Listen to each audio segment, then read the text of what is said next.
Welcome to Penrose Learning, where we make understanding easy. You start by powering off and unplugging the Surface Laptop Studio so nothing powers the hinge while you work. Once done, close the lid, wait 10 to 20 seconds, and place it face down on a soft cloth to protect the screen. Make sure you can see the hinge area clearly. You want to locate the small release points and any visible screws. This setup reduces risk and gives you a stable base to apply controlled pressure, preventing slips or unintended openings. You now work the hinge. Press both release catches evenly with your fingertips to disengage the latch. Avoid metal tools that can scratch or break parts. Once the latches shift, lift the display slowly toward the stage or laptop position, feeling for smooth travel. If you encounter resistance, pause and check for obstructions. Don't force it.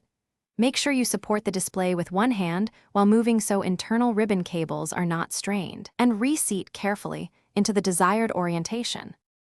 Finish by moving the display through each mode until you hear or feel the latch engage. You should test keyboard, touchscreen, and pen to confirm connections are intact. Once powered on, make sure the system recognizes the display orientation and that touch works across the surface. If the display won't lock or feels loose, power down immediately, recheck the release points and any debris, and try again gently.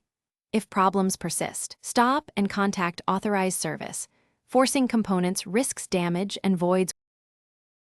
Thanks for watching. If this was helpful, leave a like and consider subscribing. See you next time.